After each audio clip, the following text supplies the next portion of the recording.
Hello, everyone, and welcome to the Milwaukee Muslim Film Festival film series that began this year in January. Thank you so much for joining us and for hanging around and for being patient. We had a little bit of technical difficulties. All of these new platforms have a bit of a learning curve, and it seems that each film has something a little bit unique to it, and we're learning as we go along. So thank you so much for your patience and for hanging in there. If any of you were not able to finish the film, you know you have one more week if you signed up that you can, in fact, go back and finish the film. So even after this talk back, and if you're joining the talk back and you haven't had a chance to even see the film, you can, again, you have 1 week to be able to watch the film. It's a very powerful film, and I think it's really valuable if you do take the time to go ahead and see that. And in fact, one of our guests today, Pardeep, is featured in the film as well. So we hope you will watch it, and if you did finish it, that's wonderful. We're really excited today to have two phenomenal speakers with us. It's interesting because when we chose this film, we had not anticipated, of course, the horrific killings that took place in Georgia, and it just goes to show you how unfortunately common this is, and how we really need to address these issues of white supremacy and violence that continues to really wreak havoc on our society, on our country, on so many of the communities that really bring so much to our country. So I'm very pleased to have with us today Jessica Bowling. Jessica is she is a community organizer. I do know her as someone that worked very hard on the Biden campaign. She co-chairs the Asian American Pacific Islander Coalition of Wisconsin, and she was director of the community engagement for the AAPI at the 2020 Democratic Host Committee. She's also a founding member of Elevation. It's an AAPI leadership group in Milwaukee. So welcome, Jessica. I also want to welcome Pardeep Kaleka, who is a longtime friend of mine, and he's been involved in so many different projects and programs. And I'm going to even have Pardeep, I mean, he's been everything from a school teacher to a police officer to a therapist. You know, you talk about different hats or different turbans, Pardeep, you know, he wears all of them. And he recently, last year, I think, was it a year or two ago, became the executive director at the Interfaith Conference of Greater Milwaukee. He also was the director at the Zeidler Center as well. He has been just involved in everything imaginable. Anything dealing with social justice, you will find Pardeep at that. And so welcome to you, Pardeep, as well. So I wanted to actually just to get the discussion started, and I want to encourage our viewers to go ahead and submit your questions. We will do our best to answer any questions that you have at any time. But why don't we start actually, first of all, Pardeep, with you, because this is something that I think you wrote the book with Arno, Gift of Our Wounds, which is a book really about the experience that you had with your father being among those killed at the Sikh temple in Oak Creek. So when you saw this film and even, you know, were interviewed, what were your thoughts? Yeah, thank you so much, Janae, and it's an honor, Janae and Jessica, to be on with both of you. It's I thank everyone for watching this film. It's an honor to be on with the Milwaukee Muslim Film Festival. Yeah, during that time of my life, some of the little known work that we were doing was de-radicalization work, or sometimes even counter narrative work is what it's called. And we were as you're doing that, you take on a lot of projects, and those projects are films. Those projects are working with other organizations to sort of form a narrative to get somebody out of the movement, is what they call it. And this was one of those films. I met Dia, and she just and again, she's an amazing.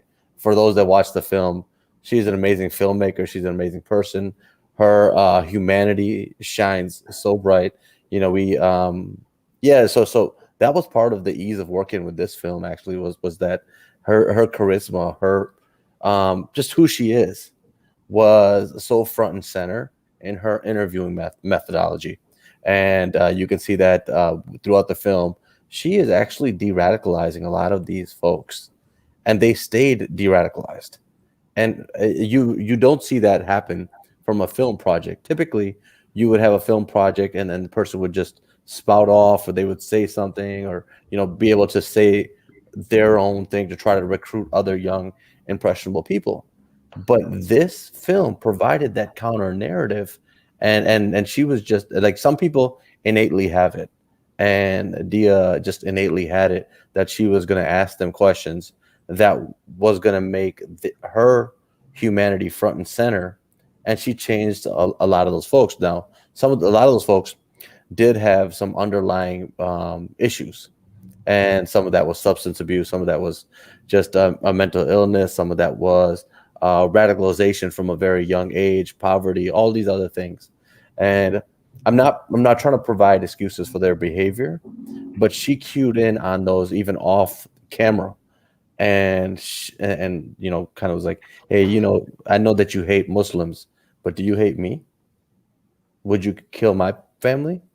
And that those questions provided enough room for them to kind of like, I like Dia. Would I like other people like Dia? Would I? And so, yeah, I think it's just a master's class on the role that empathy can play, healthy empathy can play in changing people's hearts and minds. Yeah, that's wonderful. And when we chose this film, we were actually looking for a film for a Women's History Month, and we thought, oh, this is great. Here's a film made by made by a woman, and it's very relevant, and it became even more relevant as the time went on this month. But if you can also, Pardeep, let me just stick with you for a second here. She addressed two different groups. At least that's what I felt. There were those that clearly seemed lost and just needed a group, needed a clique. Some of them clearly were not clear on why they even hated, to be honest with you. It seemed like they were parroting certain things. But then there were some people like Robert Spencer, the suited individuals, the individuals that come from more elite families, that, this is something that's become a job for them. And what is your impression between these two groups, and even the possibility of trying to de-radicalize these individuals? Yeah, and you're right, man. There's multiple groups. There's two groups that you saw very front and center in this film. But there's the militia groups, the patriot groups, the nationalist groups, the Klan groups, the neo-Nazi groups. I mean, there's just different flavors for all kinds of disgruntled, vulnerable kids or men to become part of whatever the movement looks like. Richard Spencer, I would say, in my own personal opinion, I think that the Richard Spencers are sometimes the more threatening, because they're reaching so many different people. And there's also this, like, when we talk about intellectualizing white supremacy, he's become an expert at intellectualizing white supremacy, and so have some other people.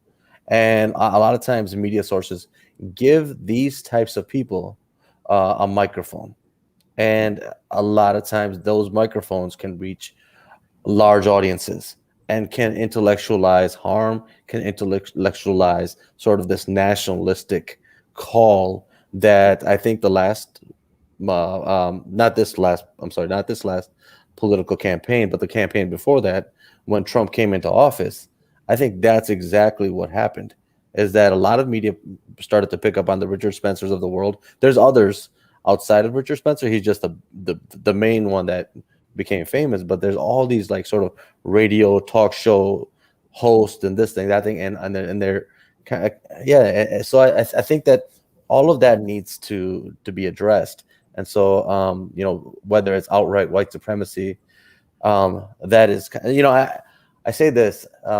I'm not really worried. I'm not. I don't worry as much about the the person holding a knife out there looking at you and saying, you know what, here, I hate you and I'm gonna stab you and I'm gonna kill you. I do worry about those people, but sometimes it's the person that kind of closer to you that's kind of sticking that knife in you and in ways getting away with some of that stuff. So Richard Spencer reminds me of that type of weasel. Thank you, Pardeep. Jessica, I alluded to the really the horrific killings that took place in Georgia, but frankly, the racism and anti-Asian sentiment is frankly not new in this country. It has to an extent been part of the history. So, can you kind of touch a bit on what the Asian community, first of all, just kind of like the overall reaction to what happened, and how this time it's really different. I'm feeling it. What has been the reaction of the Asian community, and what do you feel that's going to happen as a result of particularly the way it's been framed? Yeah, I would say so. I think everyone, even though we could kind of see it's coming, I think we're still shocked and surprised about what happened, but also really frustrated because we have been saying for like the last year since we went into the pandemic, this is happening. We're being targeted. Please hear us. And while I think we were heard, I don't think people really took us seriously. And then it kind of took this to happen for people to really look at this. And then I find that we've been talking all day since it happened. We're very frustrated too. The way that the narrative is being put out in the media, a lot of people are refusing to say that it is anti-Asian racism, that it was racialized violence. They're really focusing on the sexual deviance and not outright saying that it is a hate crime. But we as Asians, AAPIs know that it is. We know that Asian women are being sexualized, being targeted. The fact that he said that he had a sex addiction and he wanted to eliminate it and associated that with an Asian American women and then targeted them and wanted to eliminate them, that's racism right there. That's a hate crime. And to be kind of gaslit by the media, by our politicians, not listened to, not validated, it's infuriating for us. And I think I feel like we're at this point where for the AAPI community, we're really fed up. And I think that we're going to see our voices coming bigger. You saw our voices coming bigger in the campaign because of the anti-China rhetoric, the scapegoating for the coronavirus, and we really showed up. And I think we're at a point, and you're gonna hear us more. We're gonna be coming out more, and it's just unfortunate that it took something like this for people to recognize that Asian Americans are part of this story of racism and white supremacy in the U.S. Thank you.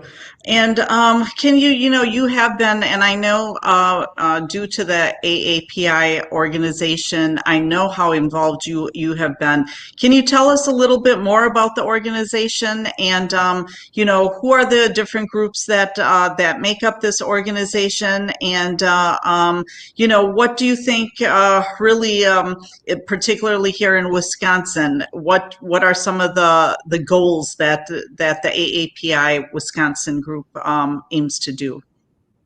Yeah, so we started a little less than a year ago, right when the pandemic started happening. We started to see the rise of anti-Asian racist attacks, we realized that we needed to, do something about it. We need to protect our community. We need to make sure that people were aware of what's going on. And so a few of us started getting together, and we started coordinating with some politicians and authorities. And then we quickly just realized that, this is a lot of work. We can't do it on our own. And then we also saw as an opportunity to really bring together the different Asian American communities. And so we quickly started reaching out to different organizations. Traditionally, like the API community hasn't been the best at like coming together because we are so diverse. But this one issue, everyone could get behind, and everyone kind of seemed to come to the table, and they came to the table quickly. And we have, the Japanese American Citizens League. We have the Overseas Chinese Americans. We have Elevation, which is a professional group. We have the Sikh group out of the western suburbs. We have the different Hmong associations that are part of it. We have different Indian associations. So we have a wide variety, and it's been a unique opportunity for us to come together.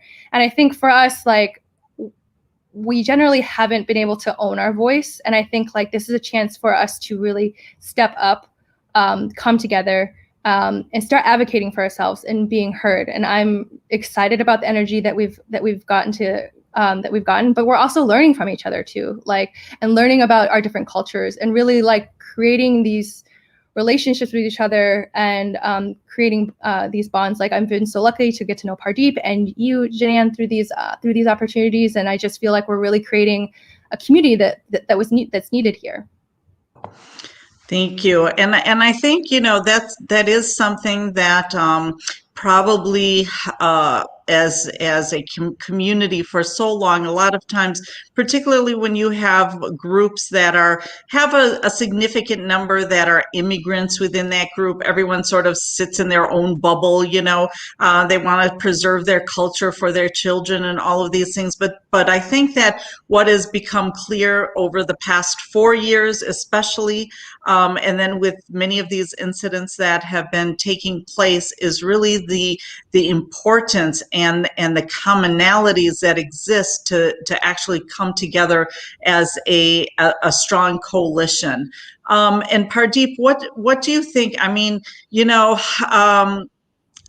having our voices heard and having the voices of different, like they say, Black and brown individuals heard by elected officials, what's it going to take? And why is it that it's not, that you don't find a lot of times elected officials ready to jump and respond as they would when an incident takes place by maybe, in another community? What is the reason for that?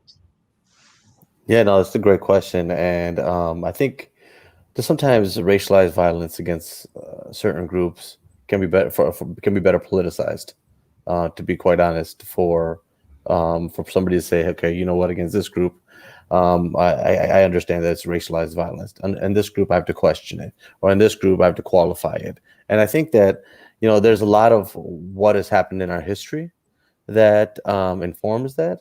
I am hopeful at this moment in time. I know that there's a lot of difficult conversations that we really need to have, the deliberate conversations.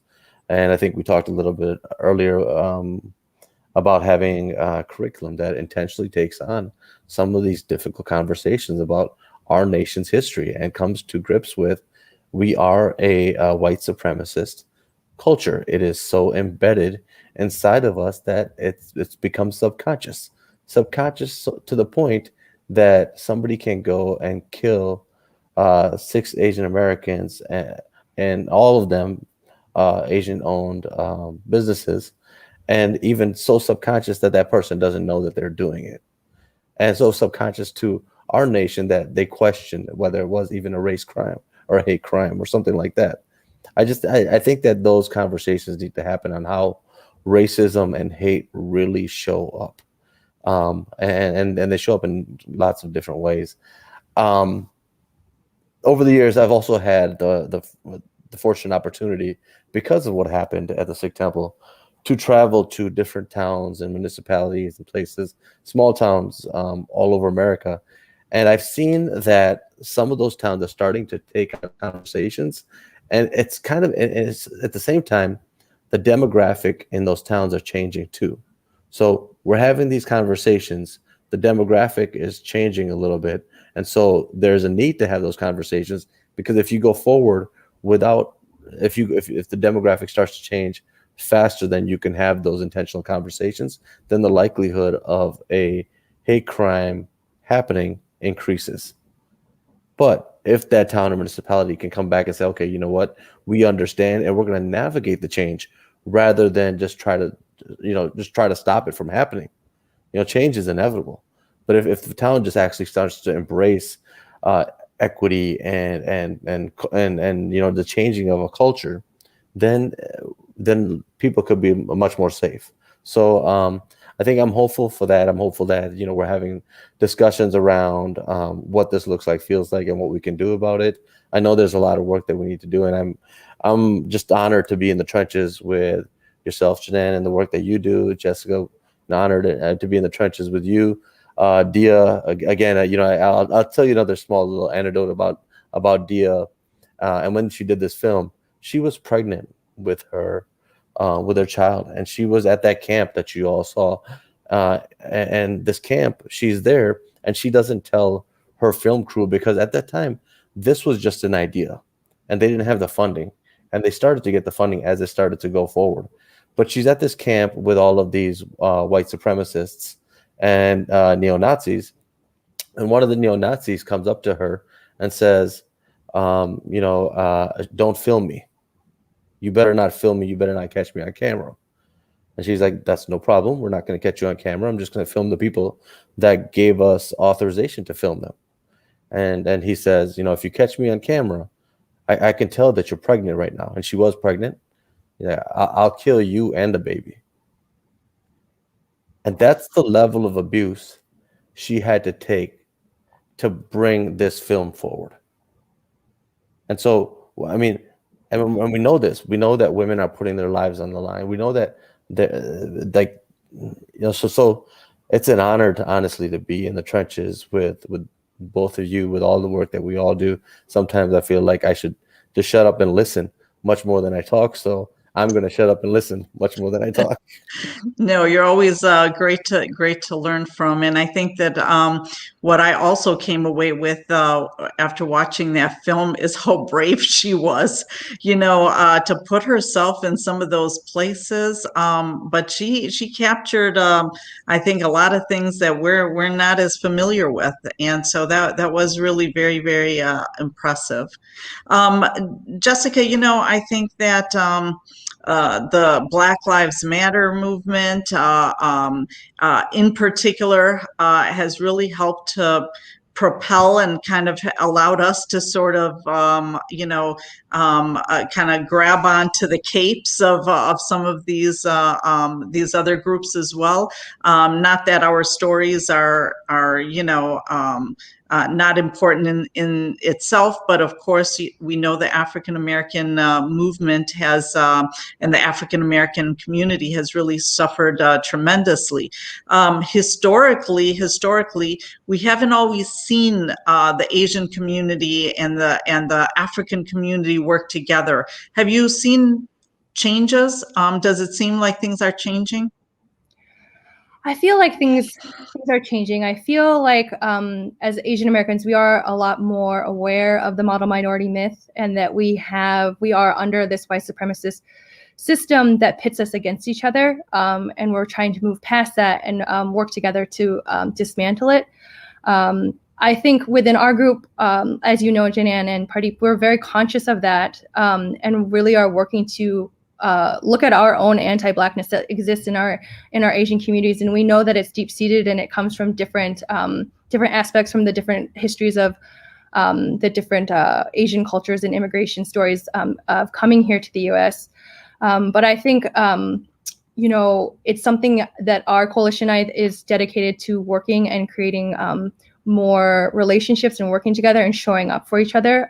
We're very touched at the vigil on Thursday night that we had Black leaders come and without hesitation, just come and be there with us. And we want to do the same thing. But it does take work for us to get out there and learn from each other and heal some of those wounds that have happened in the past between the communities. Yeah, I think it is interesting. I've been sort of listening to different presentations, and one of the things that I found very interesting is, as you mentioned, Jessica, some of that sort of entrenched kind of behaviors that people don't even think about, and part of it that what has been explained and did make sense to an extent is that even many times when some of the immigrant communities have come to the United States, when they saw how the Black community was being treated, they tried real hard to not associate with that so they wouldn't be treated in that same way, But retrospectively, we're realizing, well, maybe what we should have all done is really allied more closely and help them get out of that situation that they've been forced into. And so it is definitely been a time for us to reflect and think and see how we're going to really overcome all of these types of hatreds and things like that. And Pardeep, you're very involved with the interfaith community as well. What has been the reaction within the interfaith community regarding all of these things, whether it's the hate against Asians, the Black Lives Matter? Do you feel that there's just a consensus among everybody, or do you feel that there's a difference of opinion sometimes, or what are your thoughts on that? Yeah, no, I think the interfaith community, as far as like our judicatory partners, are kind of in line with all of the movements and the progressiveness that's happening. But as you know, oftentimes we are busy making statements. We're busy trying to put on a brave face for the world. But I think that there is really the work really needs to happen at an institutional, deep down level where we start to change some of these institutions that have existed for so long. And sometimes when you exist, I was thinking about this as you asked the question to Jessica on just history for Black Americans, and I think about the way that sometimes the Asian community, the Muslim community, the Indian community, the Sikh community, the Hindu community, right? How we're perfectly situated to kind of not be so entrenched with the historical trauma. Mm-hmm. And because if you go around and you see it, and you see it in this film, you see, and I know that white folks won't say, hey, you know what, this is traumatic, but some of it, when you come back to talking about interfaith work, is that they have lost their souls. Mm-hmm. That I think that there's a lot of guilt around what happened around the sycamore tree, right? And knowing that sycamore tree at one point, was a place that 500 people gathered and watched. Children watched, families watched, as if it was some kind of sporting event to hang a person, and have lost something. And you do lose something. And I think that we have a unique responsibility to say, hey, spiritually, let's interject something, and that's compassion, and that's love, and so I think that we do have that responsibility to come in and say, listen, we're suffering from some of the trauma that's happening right now, but you've been suffering for so long, the white community, the Black community, and so I think about that in the work that Interfaith does, and really I think it's really spiritual work that we're trying to embark on. Wonderful. I keep thinking of the late Congressman Lewis, who said that when you pray with your feet. So the idea that prayer is also action, so, and that's something that I often struggle with, because I do feel at times that the sort of establishment of faith communities are a lot about statements, a lot of these types of things, and sometimes we need to have more kind of action, really making change that way.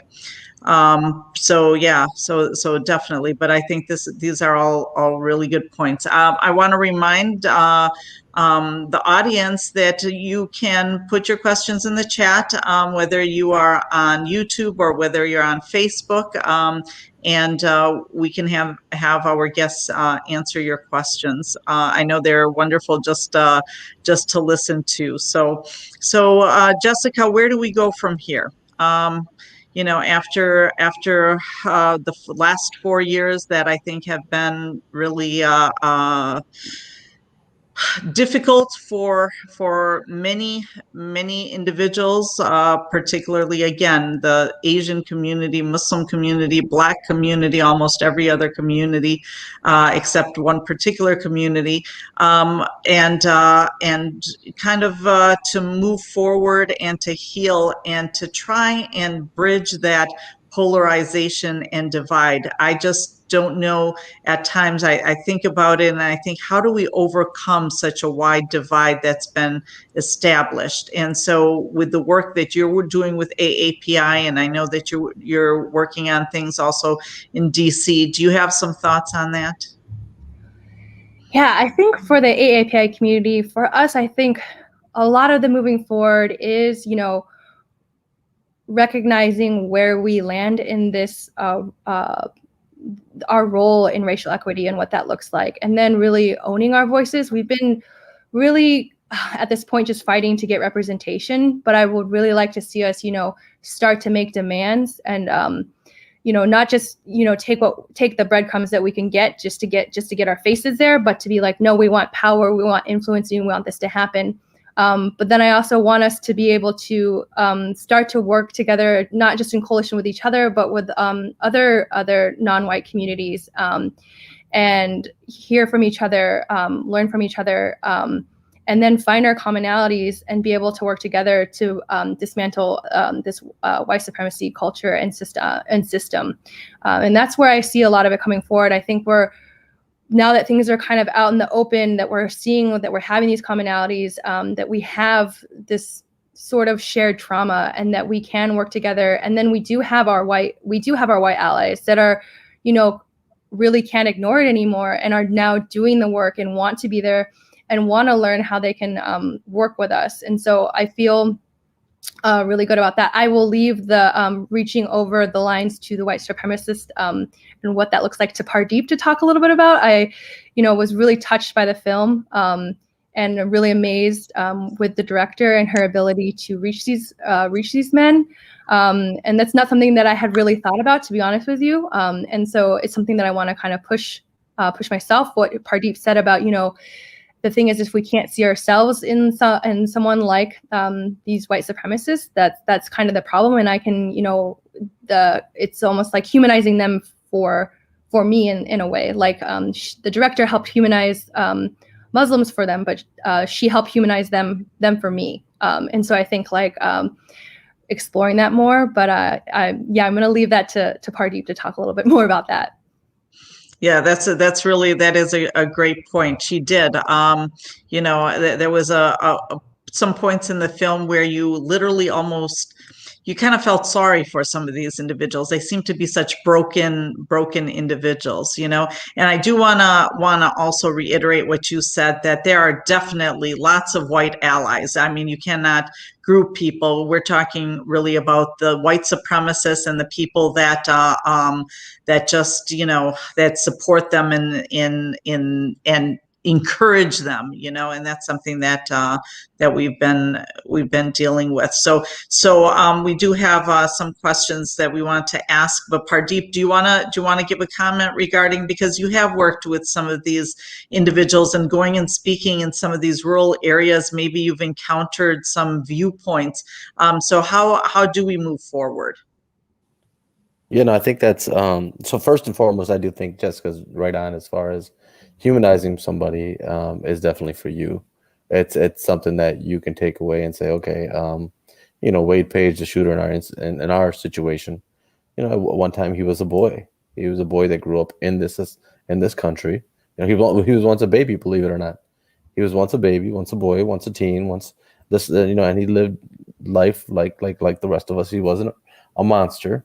So I think for me, one, it humanizes to say that, hey, you know what, there's something I should be doing, and part of that is really looking and looking at the society that this person came up in, and part of that is a white supremacist society that compensates, the lack of power, and part of that is like that whole testosterone, man-driven, toxic, just manliness that people are taught to compensate for that, and I think it's just sometimes it's just not even like we understand it. We're just teaching our boys, hey, you can't cry, you can't feel, you can't, you have to here, let me show you how to shoot. Lots of these guys know how to shoot at a very early age, and lots of people say, well, we talk about gun logistics and things like that as far as numbers, but I'm like, what happens what's like the psyche of having a gun?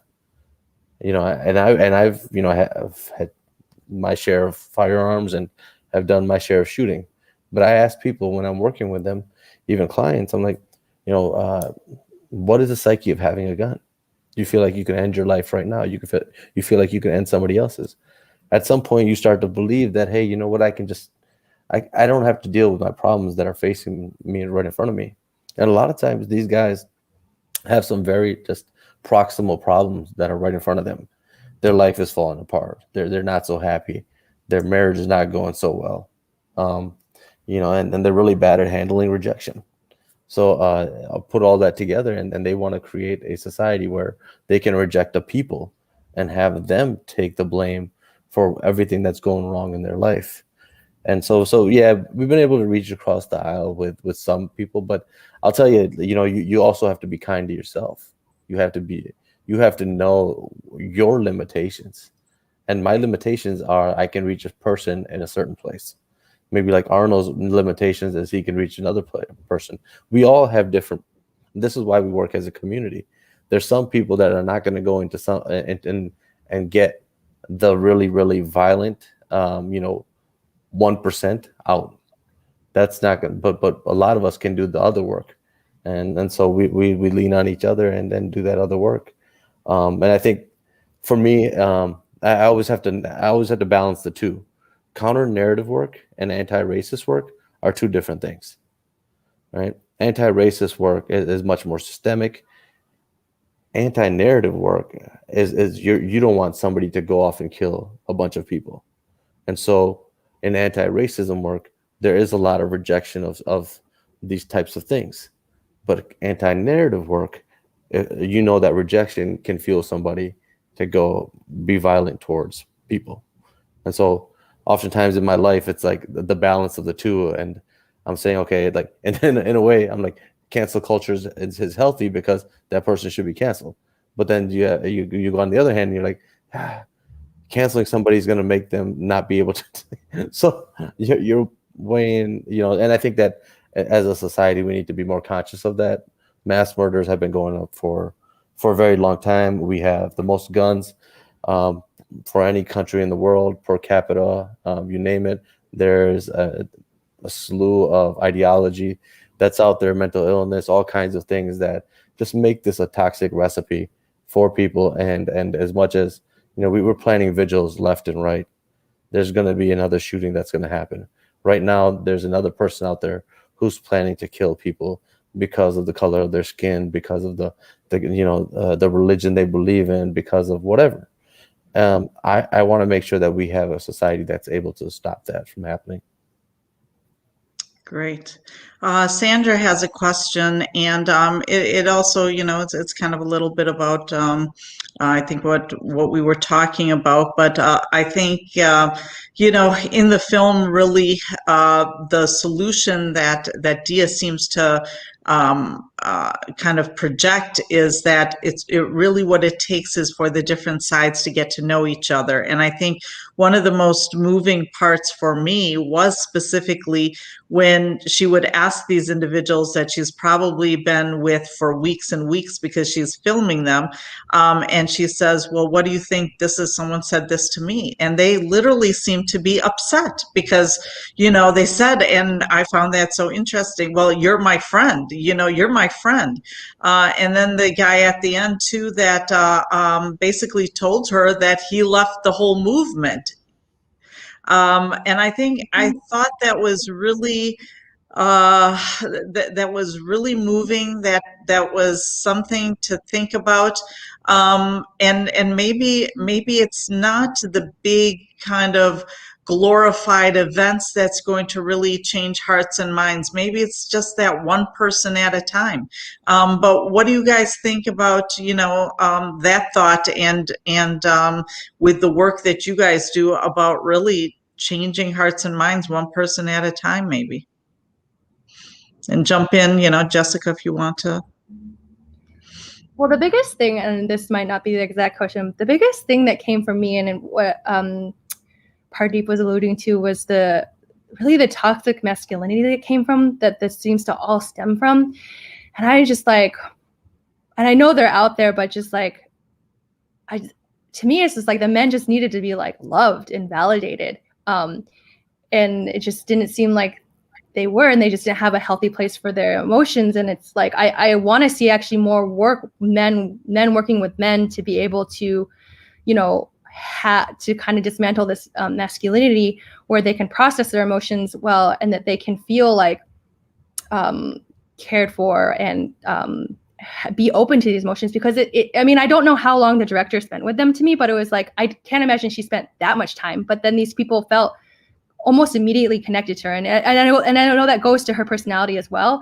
But it's not. It didn't take a lot, And so it seems to me that they're almost thirsty and hungry for just some sort of attention and validation and human connection.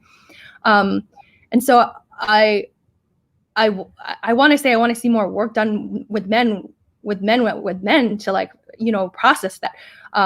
But then on the other hand, I do think that we need to be in front of each other more.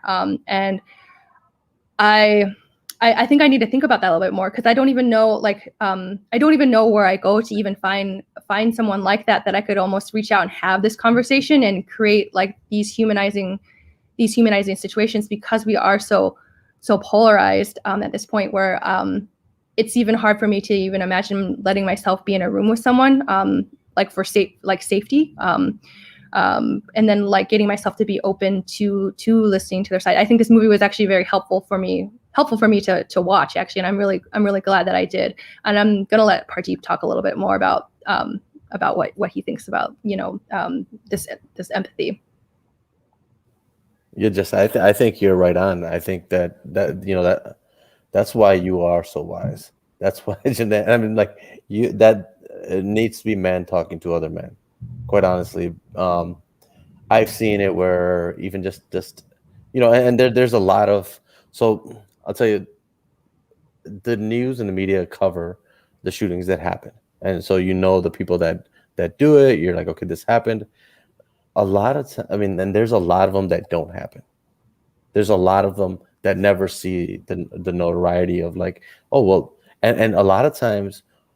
So, sometimes when it doesn't happen just because somebody is looked at the right way, meaning somebody makes eye contact with somebody else just to kind of in a way to say, I see you, I recognize your humanity. And then it's not a long, but it's hey, how you doing? Sometimes holding a door, sometimes, and I don't want to make it that it's always that simple, but sometimes every once in a while somebody people don't want to go out and shoot and kill and this and that. They do genuinely want to be loved. We do. It's something, there's something innate in us, in our spirit, that says, hey, just listen, I'm looking for love. Right? I'm looking to be accepted. I'm looking to be, but I don't want to put that ownership on women as well, because sometimes to some of these folks, it can be seen as in the wrong way. So I think it is up to men to have to do this work. And a lot of times these men are looking for other men to help them do that work, but they find the wrong men. They find the wrong spiritual guide. I'll just use that for right now. And they're vulnerable, and they get, they get involved in something, and they're in too far. And now, this person is like a father to them or like a brother to them. And they're doing things that they wouldn't have done before, but they've slowly been conditioned to get to that place. and even sometimes they lose favor with that person, and to prove themselves, they have to do more and more desperate things. So, yeah, no, I think that there's a lot of work that we need to do, but I think, Jess, you're right on that. It is men talking to other men. It's educational systems putting, social emotional growth um, before curriculum, and maybe also making that part of the curriculum. It's about mental health care that's integrated rather than diagnosis or pathologized or this or that. Like, let's just infuse mental health, spiritual health care in all systems, in everything that we do. We watch this documentary. We have a talk back afterwards. Hopefully somebody goes back and says, hey, I know somebody like that character that was in that movie. And you know what? Yeah, like this helped them by somebody else showing up, or whatever that looks like. But we can teach people how to deal with their depression, their anxiety, their feelings, right? I'm not trying to be Janae, I'm not trying to be an alarmist. I'm not. I'm just trying to be real with this too. This past year has isolated people to the point that I don't think.